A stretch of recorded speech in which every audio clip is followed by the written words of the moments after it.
Good morning from Hillside Haven in Montenegro, the detox retreat that offers water fasting and juice cleansing. So, I want to talk about food. Oh, who doesn't love food? I do. However, I have and known people who are not that bothered about food. They know they have to eat, but they don't get excited about it. I'm not one of those people. I love food. And so for me, fasting is a way of being able to indulge a little bit in the things that I like. But you can't fast away bad food choices. So we're going to talk about food today and how you can turn that dial a little bit. I did a video before about how you can change where you are and where you would like to be. And now we're going to look at those tweaks with food choices. So first of all, if weight loss is your goal, why would you go through a fast? Not that, it's a punishment, but why would you put your body through a fast and all that entails just to then overeat when you do open your window? It's counterproductive. If you're doing fasting for health, you've done autophagy, you've got rid of some of the toxins in your body. Why would you then want to go through that and then replace what you've got rid of with more toxins? So again, eating that processed food. So whether you're doing it for weight loss or whether you're doing it for health, I think both are important reasons not to then counteract everything that you've done for yourself with toxins and process. So I think dialing down that processed food is the first place to start. Now, I'm a sugar addict. My name is Zoe and I'm a sugar addict, definitely. I know I am. I have gone through periods of time when I've completely cut sugar out. However, here at Hillside, I have a garden that is abundant with fruit trees. So only yesterday I made a big batch of tangerine marmalade. Heaven. So if someone said to me, the sugar in your diet is really bad, you need to cut out fruit, I'm not going to do that because it's free, it's organic, and I adore the fruit that's in my garden.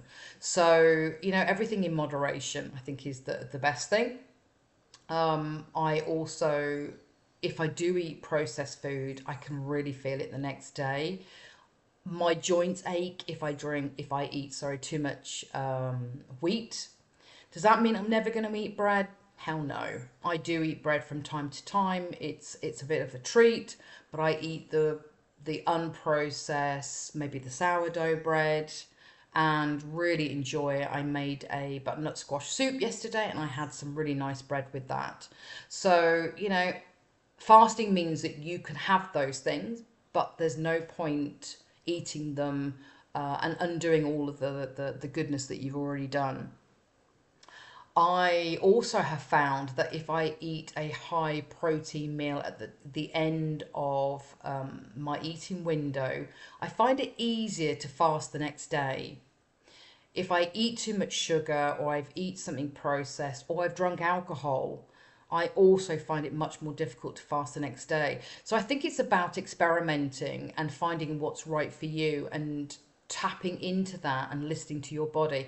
In fact, when I've ate too much sugar, because I'm an addict, I'm tempted from time to time to eat too much sugar. It's almost like there's a vibration in my body, not a good vibration, that I can tune into and I can feel it. Okay, I've eaten too much sugar again, so love and accept myself, forgive myself for eating too much sugar. I know that I've done that. So what's the best diet to follow, do you think? I know people who follow the vegan diet.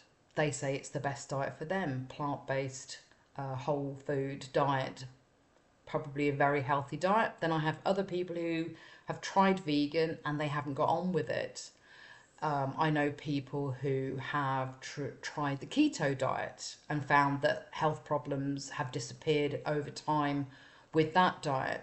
And so when you think about how many different diets there are that you could follow, For me, I want to be my own study, because for every diet that someone says it's the best diet for you, there'll be another study that counteracts that. It's a little bit like the eggs, are really good for you, eggs are really bad for you. There's always a study where somebody will counteract that study. So be your own study and find out what's the best diet for you. I really don't think that any one diet fits all. So, test out what's right for you, I think is the best thing to do. Um, I think if it's produced by nature, you're not going to go too far wrong. So I think the most important thing, though, to do is get away from calorie counting. Now, there's only one time that I would suggest that you keep an eye on those calories, though I don't like thinking of it as calorie counter, is if you're doing ADF. If you're doing ADF, I thought when I was doing ADF, it was 36 hours of fasting and 12 hours of eating. But what I found was I was really struggling to get to sleep that second night. So I thought I was cheating by having a little bit of something just so that I could fall to sleep without being starving and hungry. I thought I was cheating, but actually I was listening to my body and knowing that I am going to really struggle tonight if I don't eat something.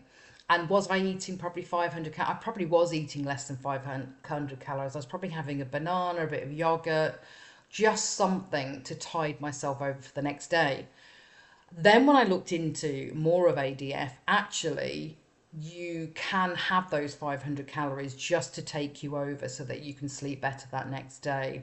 So, a bit of scrambled egg or a bit of something that's high protein, that's something that you feel you would really need to be able to take you through to the next day. And then, of course, you get those 12 hours, not overeating, but you can kind of open up that window a lot more. And that is a great opportunity for you to feed your body so it doesn't think you have gone into starving mode. So for anybody that wants to do fasting, I think the ADF protocol is a really, really good one for kicking your body into that fasting state, doing those 36 hours, little bit of food if you need it before you go to bed or in the evening, and then you could have a whole 12 hours of eating. And that can also really fit in well with people's lifestyles if that is good for you. But eat that natural food as much as you can, whatever that looks like for you. And I think if you feed your body, you're much less likely to overeat and listen to your body at every opportunity you get. What do I fancy eating? How much do I need so that I'm satisfied? How do I now feel now I've eaten it? So different types of hunger also is important. And fasting gives you that opportunity to tap into, is it an emotional hunger? Are you needing to feel those emotions more? Or are you genuinely hungry? And don't beat yourself up if you think, actually, I am really hungry today, I need to eat something. Just forgive yourself and accept it. I see so many posts on Facebook really giving themselves a hard time because they haven't been able to do, the longer fast that they want, or even, a whole 12 hours or whatever they're aiming for. You cannot fast, you cannot be healthy with those negative thoughts. So just forgive yourself and start again, the process again. And this is really a journey. It really is just a great opportunity to find out a little bit more about yourself. Be your own study of one, be your own psychologist, be your own therapist. But if you need any help, I'm here. But don't try and cram the amount of calories that you need into that window, I think is the most important thing. And so that's what I wanted to talk to you today about.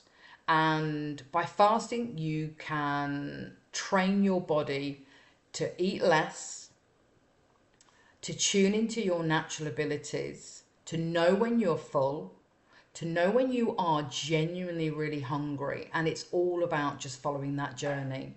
So hopefully that's a little bit of information about food that's going to be important for those people who are on that fasting journey, and I'll look forward to speaking to you soon. Bye from Hillside Haven.